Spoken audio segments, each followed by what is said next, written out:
Halo,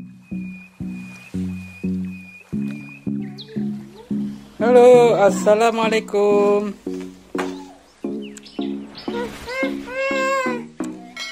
Oke guys, kita akan unboxing mesin cuci Sharp Magic.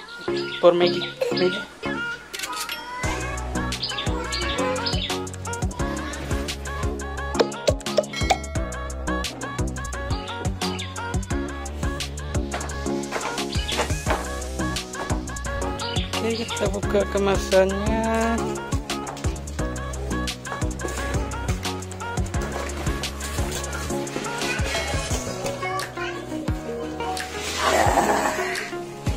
Wah, sudah dibuka guys. Halo guys. Adik.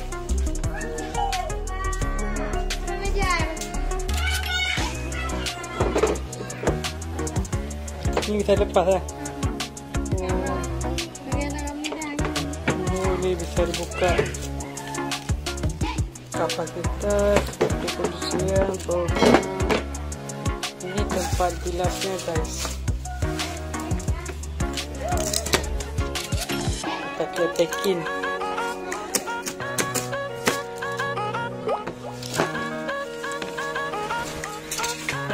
Oh, ada strainer. Ya. Ini kita buang. Ini tutup lah. Ya. Ini ada guys. Kita cuci, masukin baju, tutup kayak ini. Biar nggak terbang guys. Terus ini waktu pencucian. Kecilnya bunyi timernya. Ini off-nya, ini cuci buang. Ini buang karena ini manual. Ini waktu pengiriman, timer udah.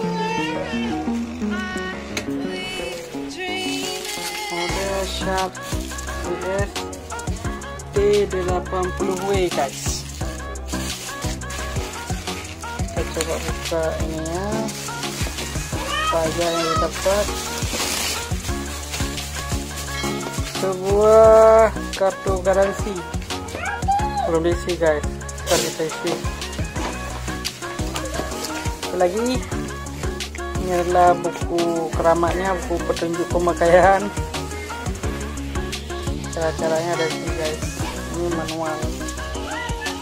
Ada penyatannya. Dan ada 2 orang bocil. Hai.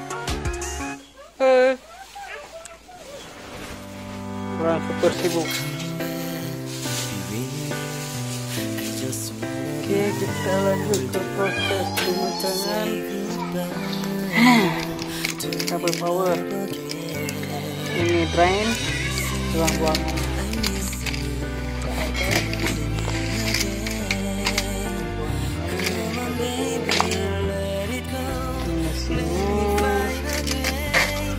Oke, cuma ini aja.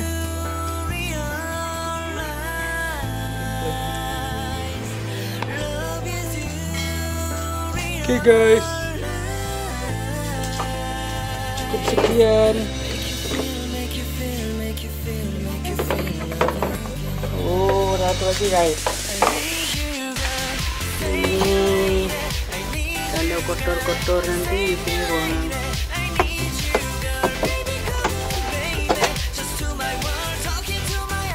Oke, kita masuk selang.